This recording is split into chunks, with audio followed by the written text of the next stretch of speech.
কি এবার পাহাড়, সমুদ্র না জঙ্গল? ঘোরার মজা দ্বিগুণ হবে যদি থাকে মুখরোচক, আপনাদের সব সময় সফরসঙ্গী। মুখরোচক, আপনাদের ভালোবাসায় জড়িয়ে ৭৫ বছর পেরিয়ে। বিয়ের আগে আমার বাপের বাড়ির লোকেরা, আমার মা, আমার দিদিরা সবাই ভীষণই মডার্ন, খুব আধুনিক তারা। বিয়ের পর আমার হাজব্যান্ডের আমি একসঙ্গে থিয়েটার করতাম। এক একজন বস বলতেন, এই তুমি এখন এখানে বসে আছো কেন, তোমার রিহার্সাল আছে না, তুমি যাবে না? কিন্তু আমি ব্যাকলগ রাখতাম না। আমি প্রত্যেকটা ছুটির দিন আমি সারাদিন অফিসে থেকে আমি সব ব্যাকলগ ক্লিয়ার করে দিতাম। সবসময় যে ছোটরা বড়দের সঙ্গে মানিয়ে নেবে তার কি মানে আছে? কোনো হার্ড অ্যান্ড ফাস্ট রুল নেই। বড়রাও তো ছোটদের সঙ্গে মানিয়ে চলতে শিখতে হবে আমাদেরকে। শেকড়ে ফিরে যাওয়া, সকলকে এটা মনে রাখতে হবে। যে বাংলা ছবি আপনাদের ছোটবেলায় ফেরাবে এবং শৈশবের অনেক ছোট ছোট স্মৃতিকে এক জায়গায় করবে, পরিবারের গল্প বলবে, তেমনই এক ছবি আসছে তথাগত মুখার্জির পরিচালনায়, রাস। আর আমাদের সাথে এই মুহূর্তে অনুষাদি রয়েছে।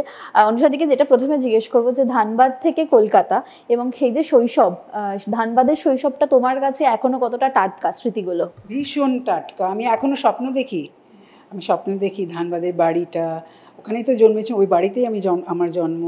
ওই বাগানটা, ওই গাছগুলো যেখানে আমরা সন্ধে হয়ে আমরা ভয় পেতাম, সব গাছেই তো ভূত আছে। বট গাছ ছিল, নিম গাছ ছিল, বেল গাছ ছিল, কাঁঠাল গাছ ছিল, পেয়ারা গাছ ছিল। এগুলো মানে দারুণ দারুণ সব দিন, ওগুলো মনে পড়ে খুব। হ্যাঁ, ছবি ট্রেলারে যেটুকু দেখছিলাম যে একদম গ্রামের রাস্তা, ওই আল ধরে হেঁটে যাওয়া, তো এই ছোটবেলায় যে গাছে ওঠা, আম চুরি করা, এইগুলোর সাথে জড়িত ছিল শৈশবটা? আমি গেছেছিলাম না একদম, আমার বান্ধবীরা গেছেছিল, তারা উঠে উঠে পেয়ারা পাড়তো, ওপর থেকে ফেলতো, আমি কুড়িয়ে কুড়িয়ে খেতাম। এগুলো ছিল। আম গাছ ছিল না, তবে ছুটোছুটি করা। আমাদের আনন্দগুলো খুব সিম্পল, খুব সাধারণ, খুব সরল আনন্দ ছিল। গাছের দুপুরবেলায় এসে গাছের তলে সবাই ঘুমোচ্ছে, আমি গাছের তলে বসে, কাঁঠাল গাছের তলে একটা চেয়ার পেতে আমি বসে বসে বই পড়ছি। কিংবা বন্ধুদের সঙ্গে রান্নাবাটি খেলা, সে রান্না করা, সে গাছের তলে সে ইট পেতে উনুন বানিয়ে সেখানে রান্না করে, এই সমস্ত সরল সব আনন্দ ছিল ভীষণ, যেগুলো ছোটো ছোটো জায়গায় করা যায়। এখন তো দিন পাল্টে গেছে, এখন আনন্দ মানেই ফোন ঘাটা, যান্ত্রিক। তো ঠিক আছে, সময় তো পাল্টাবে, কিছু করার নেই। ধানবাদ থেকে যখন শহরে আসলে এবং চাকরি করা, থিয়েটার, অভিনয়, চাকরি ছেড়ে অভিনয় করা এবং সংসার জীবন সবটা, এই যে পরিবর্তন হলো জীবনের, সেই পরিবর্তনটা মানে কীরকম ছিল তোমার কাছে? অনেকের লড়াই থাকে, অনেকটা স্ট্রাগল থাকে। তোমার সঙ্গে যেটা কথা বলে মনে হয়েছে তুমি খুব হ্যাপিলি এক্সপেক্ট করেছিলে প্রত্যেকটা জিনিস, তো সেরকম কীরকম? হ্যাঁ, স্ট্রাগল সেইভাবে ছিল না। আমার স্ট্রাগলটা ছিল অন্য, যে আমি নিজেকে কি করে আরও তৈরি করতে পারবো, নিজেকে অভিনেত্রী হিসেবে কি করে আমি প্রতিষ্ঠিত করতে পারবো, কিংবা প্রতিষ্ঠিত পরের কথা, প্রমাণ করতে পারবো যে আমার ইচ্ছেটা আছে, কি আমি করতে পারি, সেই স্ট্রাগলটা আমার ছিল। কিন্তু আমাকে সাহায্য করেছে প্রচুর। আমার বিয়ের আগে আমার বাপের বাড়ির লোকেরা, আমার মা, আমার দিদিরা সবাই ভীষণই মডার্ন, খুব আধুনিক তারা। আমার মা ভীষণই আধুনিক মহিলা ছিলেন, খুব সাপোর্ট করতেন। বিয়ের পর আমার হাজব্যান্ডের আমি একসঙ্গে থিয়েটার করতাম, থিয়েটারে ছিলাম, তো ওনারাও বুঝতেন। আমার শাশুড়ি মা নিয়মিত থিয়েটার দেখতে যেতেন, আমার ছবি দেখতে যেতেন। সেই স্ট্রাগলটা ছিল না আমার, মানে বাড়িতে না বলে কোথাও চলে যাওয়া কি সেসব কিছু ছিল না। কিন্তু আমার স্ট্রাগলটা ছিল আমার নিজের, কী করে আমি নিজেকে আরেকটু তৈরি করতে পারবো আর কি, এটাই আমার স্ট্রাগল ছিল। যেহেতু বললে যে মা খুব আধুনিক ছিল, সেক্ষেত্রে তোমার অভিনয়ে আসাটা বোধহয় উনি খুব সহজভাবে মেনে নিয়েছিলেন যে অভিনয় করবে এবং থিয়েটার করা। উনি জানতেন আলটিমেটলি আমি এটাই করব। উনি চাইতেন যে আমি নাচটাই প্রফেশনালি বেশি করি, যেহেতু আমি কত্থক ডান্সার ছিলাম। কিন্তু আমার বাপের বাড়িতে আমার ঠাকুরদা ওই মাঝে মধ্যে ওই থিয়েটার করতেন, পাড়া থিয়েটারে শাহজাহান করেছিলেন একটা, ফলে আমার রক্তে আছে আর কি। এবং আমার পিসি, আমার বাবার এক কাজিন অরুন্ধতী দেবী, উনি আমার পিসি ছিলেন, উনিও ছিলেন। রমেন রায়চৌধুরী আমার দাদা, আমার পিস্তত দাদা। রিধিমা আছে আমার বোনের মেয়ে, আমার বোনঝি। আমরা অনেকেই ছবিতে থিয়েটারে আছি। রমেনের ছোট ভাই নটনদা, উনি থিয়েটারে আছেন। ফলে আমাদের রক্তের মধ্যেই এটা আছে। আর আমার মার দিক থেকে মা ভীষণ ভালো গান গাইতো, ভীষণই আধুনিক টেনিস প্লেয়ার ছিলেন, ব্রিজ প্লেয়ার ছিলেন। ধানবাদে যে সুবিধাগুলো পাওয়া যেত, ফলে আমি দুদিক থেকেই খুব সাপোর্টটা পেয়েছি এবং খানিকটা তো ওদের কি বলবো, ট্যালেন্টটা তো পেয়েছি, প্রতিভা পেয়েছি। অভিনয়টা রক্তে বলা যায় সেরকম অর্থে। তো ধানবাদ থেকে যখন কলকাতায় চলে এলে সেই যে সময়টা কলকাতায় যোগাযোগ করা, থিয়েটার করা, অভিনয় করা, সেই তোমার ব্যক্তিগত যে জার্নিটা সেটা সহজ ছিল নাকি অনেকটা স্ট্রাগল করতে হয়েছে অভিনেত্রী হওয়ার জন্য? না, যেটা বললাম স্ট্রাগল ছিল না, আমি তো চাকরি করতাম, তো ফলে রোজগারের দিকটা আমাকে ভাবতেই হতো না। দারুণ একটা চাকরি ছিল আমার। আমার চাকরি করা সত্ত্বেও আমার প্যারালাল একটা ক্যারিয়ার ছিল অভিনয়, টেলিভিশনে, ছবিতে, থিয়েটারে। এবং আমার বসেরা ভীষণ আমাকে উৎসাহ দিতেন। এক একজন বস বলতেন, এই তুমি এখন এখানে বসে আছো কেন, তোমার রিহার্সাল আছে না, তুমি যাবে না? এই তুমি এখানে বসে আছো, তোমার আজকে শুটিং আছে না? এইভাবে আমাকে ছেড়ে দিতেন। আর বাকি যারা ছিল তা সবাই আমাকে সাপোর্ট করতো আমি না থাকলে। কিন্তু আমি ব্যাকলগ রাখতাম না। আমি প্রত্যেকটা ছুটির দিন আমি সারাদিন অফিসে থেকে আমি সব ব্যাকলগ ক্লিয়ার করে দিতাম। ফলে ওরা জানতো যে অনসূয়া এটা ঠিক করে দেবে আর কি, নেগলেক্ট করবে না কাজটা।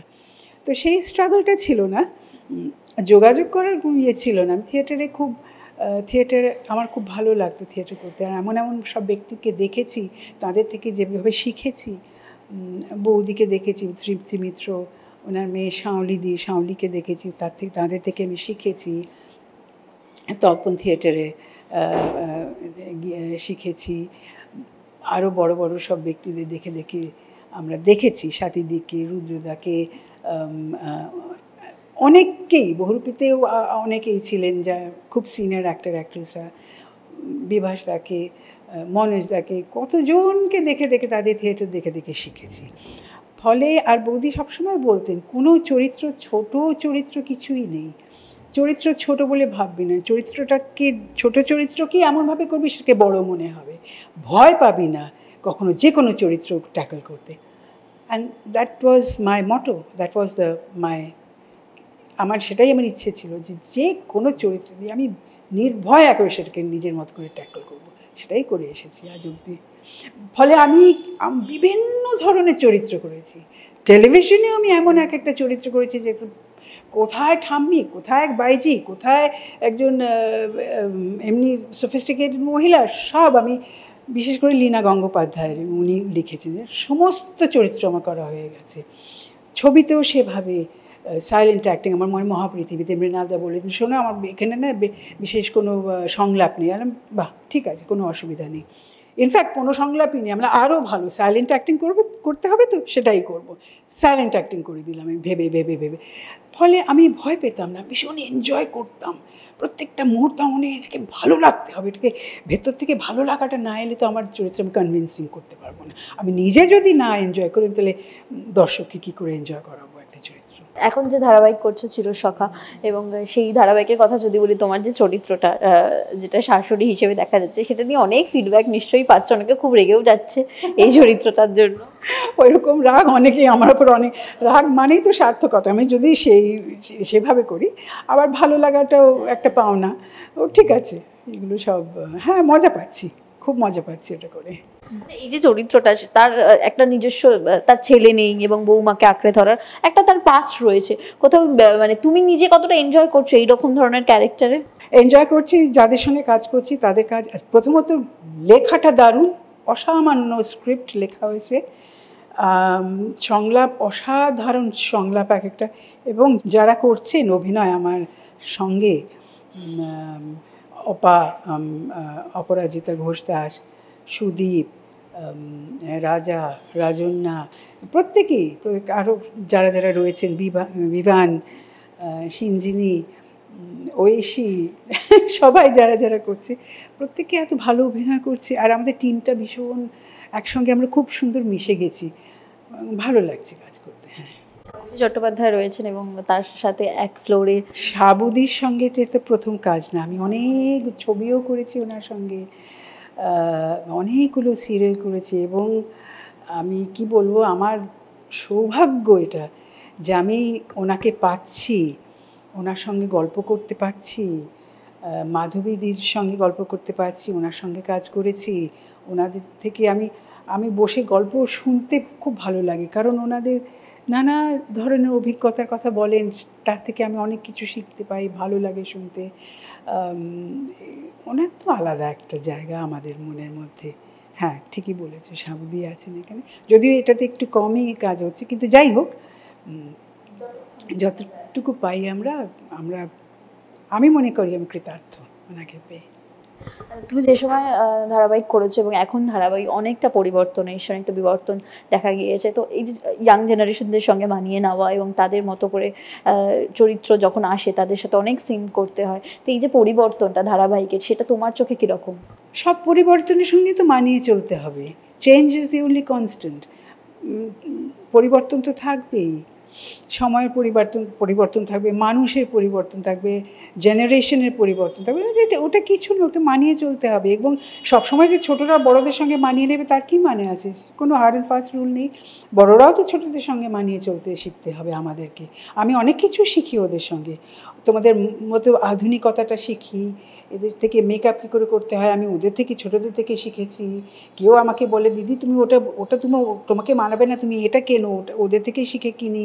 আমার নিজে মনে হয় যে আমি তাদেরই বয়সী হয়ে গেলাম, এত ভালো লাগে আমি ছোটদের সঙ্গে কাজ করতে, এবং তারা আমাকে এত শ্রদ্ধা দেয়, এত ভালোবাসে, এত কিছুর মধ্যেও বলে দিদি তুমি বলো, কিন্তু না যদি কিছু বলতে হয় তো ডিরেক্টরই বলবে, না তবুও রাশে যেরকম এত এক ঝাঁক ছোটো ছেলেমেয়েরা কাজ করেছে, প্রত্যেকে এসে বলছে দিদি একটু কিছু বলো আমাদের শিখে, শেখাবার কিছু নেই, যা তথা বলছে সেটাই করো, সে কিছু হলেও তথাই তোমাকে বলবে যেটা হচ্ছে না। তাও আমার ভালো লাগে এটা, তারা তো শিখতে চাইছে, তারা জানতে চাইছে, এই কৌতূহলটা যে আছে এটা যে ইটস ভেরি গুড সাইন। প্রায় 30 বছরের বেশি সময় হয়ে গেল, 32-33 বছর রানিং তোমার এই কেরিয়ারে, কয়েকটা যুগ দেখে ফেলেছো, আরও বেশি। তো এই যে ইন্ডাস্ট্রির একটা পরিবর্তন হয়, এবং তুমি যেটা বলে যে পরিবর্তন তো সময়ের সঙ্গে সঙ্গে সকল জিনিসেরই হয়, তো কেরিয়ারের এই যে নানান চরিত্র করতে এখনও ভালোবাসো, ছোট চরিত্র বলে তোমার কাছে কিছু হয় না, এমন কোনো চরিত্র রয়েছে যেটা তোমার কাছে এখনও করা হয়ে ওঠেনি কিন্তু ইচ্ছে রয়েছে যে এরকম একটা চরিত্র যদি পেতাম? আমি সেভাবে ভাবি না, যখনই আমার কাছে কেউ আসে একটু সেটাই আমি একটু অন্যভাবে ভেবে করি, এবং বলেই নি এটা কিন্তু আমি নিজের মতো করে করব। ফলে কোনো আইডিয়াল চরিত্র বা কি সেরকম কোনো আমি এখনও সেভাবে ভাবিনি। আমি এত বিভিন্ন ধরনের চরিত্র করেছি এবং আমাকে সহজে ভালোবেসে সবাই দিয়েছে যে দিদি আপনি আপনার মতন। কোথায় সন্তান এক রকমের, রাশে একরকম, রাশেরটা তো মানে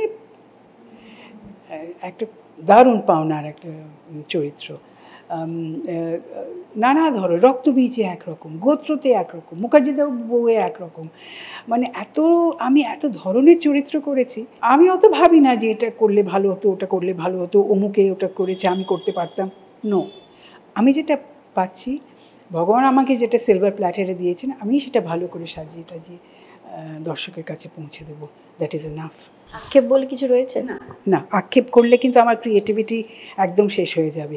কোনো আক্ষেপ, কোনো রিগ্রেট কিচ্ছু নেই জীবনে, সেটা থাকলে একদম আমি বলছি আমি তো ক্রিয়েটিভ মানুষ, আমাকে তো ক্রিয়েটিভ থাকতেই হবে, আমার মনটাকে তো তাজা রাখতেই হবে, মনটাকে এবং হৃদয়টাকে।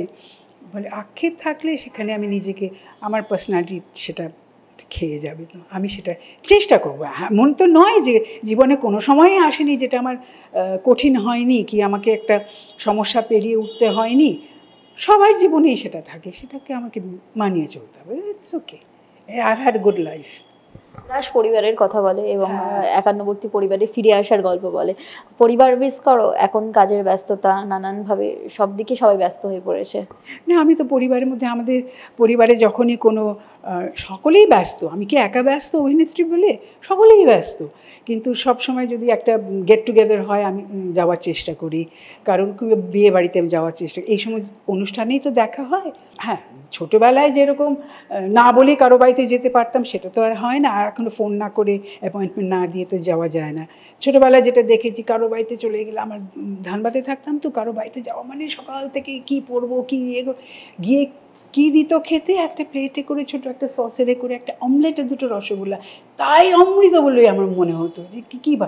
এখন তো নানা রকম ধরে, তোমরা সেই জিনিসটা পাওনি, আমরা পেয়েছি, যার জন্য রাসটা আমার যার জন্য এত ভালো লেগেছে। ওই যে শেকড়ে ফিরে যাওয়া, সকলকে এটা মনে রাখতে হবে, তোমাদের জেনারেশনের ছেলে মেয়েদের মনে রাখতে হবে যে তোমাদের বাবা মা, তোমাদের দাদু দিদা, ঠাকুমা ঠাকুরদা যেটা করে গেছেন তার শুধু নিজের জন্যে করেননি, তোমাদের জন্যেই করে গেছেন, তোমাদের জন্যেই রেখে গেছেন। সেটা মনে করে তোমাদের রাস দেখা উচিত। সেটা তোমরা নিজেদেরকে চিনতে পাবে, কিংবা তোমাদের ঠাকুমা ঠাকুরদা কিংবা কাউকে একটুখানি চিনতে পাবে, দেখতে পাবে তাদের। এটা আমার রাস ইজ ভেরি ইম্পর্ট্যান্ট, খুব গুরুত্বপূর্ণ একটা ছবি আমার মনে হয় এই সময়। রাসের মেলা এবং রাসের যে পুজো, সেগুলোর সাথে কতটা ছোটবেলার স্মৃতি জড়িয়ে রয়েছে? ছোটোবেলায় তো আমি কেটেছি ধানবাদে। সেখানে মেলা যখন হতো খুব একটা যে যেতাম তা না, তবে যাত্রা আসতো, ওখানে যাত্রা দেখতে আমার বাবা মা নিয়ে যেতেন। কিংবা কোনো সঙ্গীতানুষ্ঠান হতো, এই অল নাইট। আমার বাবা ভীষণ, মা তো গায়িকাই, গানই করতেন, বাবা উচ্চাঙ্গ সঙ্গীত খুব পছন্দ করতেন। তখন তো অল ইন্ডিয়া রেডিও, শুধু টেলিভিশন তো ছিল, শুধু রেডিও উনি চালিয়েই রাখতেন। এবং আমার কান তৈরি করে নিয়ে, আমি যে উচ্চাঙ্গ সঙ্গীত গাইতাম, কান তৈরি করে দিয়েছিলাম ওই ছোটোবেলার থেকে। ওই সঙ্গীতানুষ্ঠানে নিয়ে গিয়ে সকাল থেকে সেতার চলছে কিংবা কোনো ক্লাসিক্যাল ইয়ে শুনছে, সব রাগগুলো আমি শুনতে, আমার সেটা তৈরি হয়ে গিয়েছিলো ছোটোবেলা থেকে। এগুলো খুব মনে হয়। উৎসব, হ্যাঁ, উৎসবে প্রবাসী বাঙালিদের যেরকম উৎসব হয়, একসঙ্গে মিলে নৃত্যনাট্য করা, রবীন্দ্রনাট্য বা কিছু অন্য কোনো ইয়ে, কি স্কুলে নাটক করা, কি এগুলো তো ছিলই, এগুলো ছিল। রাসে কোনো মেলাটা যেমন কলকাতায় হয়, শহরে হয়, সেটা তো ওখানে খুব একটা হতো না। হ্যাঁ, আর ছিলাম তো বিহারে, ঝাড়খণ্ড যেটা এখন, অতটা হতো না, কিন্তু ওই টুকটাক অন্যান্য জিনিস। তবে ওই স্বাদটা আমি পেয়েছি, একটা ফ্যামিলির মধ্যে থেকে যে আনন্দটা, কলকাতায় যাব দাদু দিদার বাড়িতে, সেই আনন্দটা, সেগুলো, এবং ভাইফোঁটা দেবো, যেহেতু আমার ভাই ছিল না, আমার অনেক কাজিনস ছিল। হ্যাঁ, মাদের ভাইরা আর আমাদের কাজিনসরা সব লম্বা করে বিরাট শুরু করতে, সব কেউ এই আঙুলতে কেউ আঙুলতে করতে করতে করতে করতে ওই আনন্দগুলো খুব পেয়েছি। কিন্তু এখন সেগুলো আর নেই, কী করার। কিন্তু যার জন্য আমার রাস ভীষণ ভালো লেগেছে। আমি বারবার রাসে ফিরে যাচ্ছি, রাসেই ফিরে যাওয়া উচিত।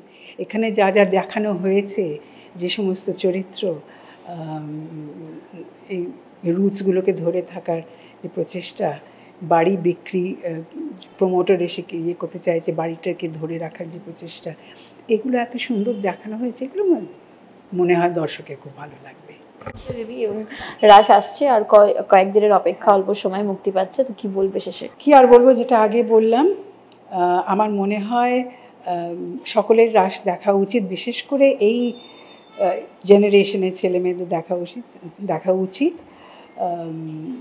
তাদের বাবা মাকে নিয়ে, তাদের যদি বাড়ি বড় কেউ থাকে, অনেক কিছু নিজেদেরকে চিনতে পাবেন। এবং এত সরলভাবে, এত সহজভাবে, এত সিনসিয়ারলি এত অনেক কিছু দেখানো হয়েছে এখানে, যে আমরা যারা অভিনয় করেছি, আমাদের নিজেরই মনে হচ্ছিল যেন আমরা জীবন্ত হয়ে উঠেছে আমাদের চরিত্রগুলো, আমরা নিজে করে এত আনন্দ পেয়েছি। আমার মনে হয় সেটা ছবিতে প্রজেক্ট করা হয়েছে। এবং তথাগতর একটা ভিশন আছে, তো পরিচালকের যে ভিশনটা, সেটা খুব সুন্দরভাবে রাসে প্রকাশ পেয়েছে। আমরা অনুরোধ করব আপনার প্রেক্ষাগৃহে গিয়ে এই ছবিটা দেখবেন অবশ্যই। ধন্যবাদ।